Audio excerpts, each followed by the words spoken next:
সূরা সূরা আনকাবুতের 65 নম্বর আয়াতে তারা যখন নৌযানে চলাফেরা করে, যখন তরঙ্গমালায় নৌযান যখন বিপদগ্রস্ত অবস্থায় চলে যায়, তখন হিন্দু, খ্রিস্টান, বৌদ্ধ, গারো, চাকমা, খাসিয়া, সাঁওতাল, পাঙ্গন, মগ সব একযুগে বলে মুখলিসিন আলাহুদ্দিন, একবারে কলেজভাবে আল্লাহকে ডাকে। আল্লাহ, এখন আর ভগবান নাই, শিব নাই, সরস্বতী নাই, ভগবতী নাই, রামায়ণ নাই, এখন আর কালী নাই, মা নাই, দুর্গা নাই, আল্লাহ তুমি রক্ষা করো। যেই না নদীপথ থেকে ফিরিয়ে আনে, তারা আবার নতুন করে শিরক শুরু করে। সূরা আনকাবুতের 65। মানে কোরআন যদি আপনি পড়েন এত আত্মতৃপ্তি পাবেন, মানে মা ফাররাতনা ফিল কিতাব তিবয়ানাল লিকুল্লি শাই, সব আল্লাহ বান্দার জন্য বলে দিয়েছে। সুবহানাল্লাহ। কার কাছে চাইতে হবে? সবাই বলেন, কার কাছে চাইতে হবে? ভারতের কবি সম্রাট আল্লামা ইকবাল একটা কথা বলেছিল,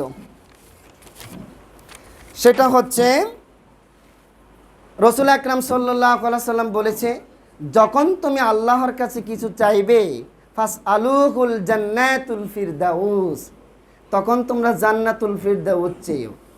ছোটোখাটো জিনিস চাও কেন, স্বপ্ন বড়টাই থাকা লাগবে। কবি সম্রাট আল্লামা ইকবাল বলতেছে, সত্য ন্যায়ের পথটি ধরে প্রাণ চেতনা চাঙ্গা করে সত্তা এতই ঊর্ধ্বে তুল, ভাগ্যলিপি লিখার সময় স্রষ্টা তোমায় শুধাই যেন, বান্দা তোমার মর্জি বলো। বান্দা তোর মর্জিটা কি, আমার কাছে চাষটা কি, তুই আমার কাছে এটা খুলে বল, আমি তো দিতে পারবো। দলিল 47 নম্বর সূরা, সূরা মুহাম্মদের 38 নম্বর আয়াত, আল্লাহুল গনিয়্যু ওয়া আনতুমুল ফুকারা, পৃথিবীর সব হচ্ছে ফুকারা, ফাকিরুনের বহু বচন হচ্ছে ফুকারা। আল্লাহুল গনিয়্যু, আল্লাহ হচ্ছে ধনী, ওয়া আনতুমুল ফুকারা, আর সবাই হচ্ছে ফকির। এক ফকির কি আরেক ফকিরের কাছে চায়? আর কথা বলেন, চায়?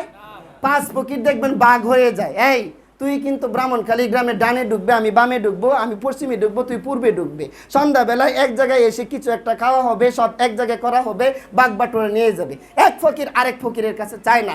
আল্লাহ পাক বলে দিলেন, আল্লাহুল গনিয়্যু ওয়া আনতুমুল ফুকারা, সবাই হচ্ছে ফকির, আমি হচ্ছে ধনী। মেধা দেওয়া লাগে আমি দিব, রব্বি জিদনি ইলমা, সম্পদ দেওয়া লাগে আমি দিব, সন্তান দেওয়া লাগে আমি দিব, কল্যাণ দেওয়া লাগে আমি দিব, কিছু করা লাগে আমি করব। ইয়্যাকা না'বুদু ওয়া ইয়্যাকা নাস্তাঈন, আল্লাহুল গনিয়্যু ওয়া আনতুমুল ফুকারা। এই ব্রিটিশ শয়তানরা এইগুলি করছে, আমাদেরকে এই সিলেবাস থেকে আলাদা করছে। তারা এই বাহিনীগুলি তৈরি করে আমাদের বিরুদ্ধে নামিয়ে দিয়েছে। এত ভয় কেন? ভয় করার কারণ হচ্ছে আপনি কোরআন পড়েন না, বুঝেন না, জানেন না, হাদিস পড়েন না, জানেন না। 50,000 টাকা দিয়ে অল ক্যাবিনেট বানিয়েছেন, 50,000 টাকার কিতাব কিনেছেন আপনার বাসায়। বউয়ের শাড়ি কিনেছেন 10,000 টাকা দিয়ে, 10,000 টাকার হাদিসের কিতাব আছে আপনার বাসায়। আপনি ইমামের বিরুদ্ধে লাগেন কেন? আলেমের বিরুদ্ধে লাগেন কেন? চ্যালেঞ্জের মোকাবেলায় নিয়ে আসুন, চ্যালেঞ্জের মোকাবেলায় নিয়ে আসুন। মালিকের আইন চলছে না জমিনে, খুন চলছে, হত্যা চলছে, সুদ চলছে, ঘুষ চলছে, মদ চলছে, জুয়া চলছে, লটারি চলছে, এপিসি চলছে, নির্যাতন চলছে, যৌতুক চলছে, সব কিছু দিয়ে গোটা পৃথিবীকে নাস্তানাবুদ করে দিয়েছে। আমরা প্রত্যেকটা কথার হাদিসের দলিল দিয়ে, কোরআনের দলিল দিয়ে বলার চেষ্টা করি। এই জাতিকে সুন্দর করার দায়িত্ব তো আলেমরা নিয়েছে, ওয়ারাসাতুল আম্বিয়া নিয়েছে। কার পিছনে ছুটছেন? কার পিছনে ছুটছেন?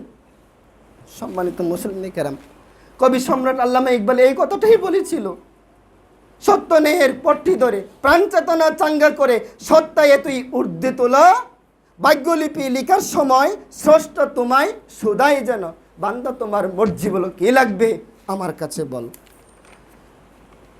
কবি ফররুক আহমদ বলেছে, তোরা চাসনি কিছু কারো কাছে, আল্লাহর মদদ ছাড়া তোরা পরের উপর ভরসা ছেড়ে নিজের পায়ে ধারা। মুসলিম কবি, কবি ফররুক আহমদ।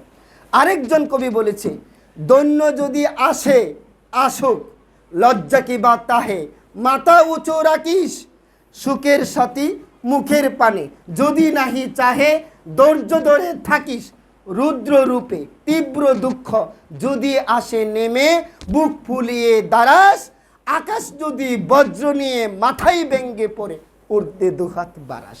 সুবহানাল্লাহ বলবেন না? খেয়াল করুন কথাটা, আমি শেষ করে দিচ্ছি। দৈন্য মানে দুর্দশা, দৈন্য যদি আসে আসুক, লজ্জা কি বা তাহে, মাথা উঁচু রাখিস সুখের সাথী মুখের পানে যদি নাহি চাহে ধৈর্য ধরে থাকিস, রুদ্র রূপে তীব্র দুঃখ যদি আসে নেমে বুক ফুলিয়ে ধারাস, আকাশ যদি বজ্র নিয়ে মাথায় ভেঙ্গে পড়ে ঊর্ধ্বে দুহাত বাড়াস। সুবহানাল্লাহ। আইয়ুব আলাইহিস সালাম ঊর্ধ্বে দুহাত বাড়িয়ে দিলেন।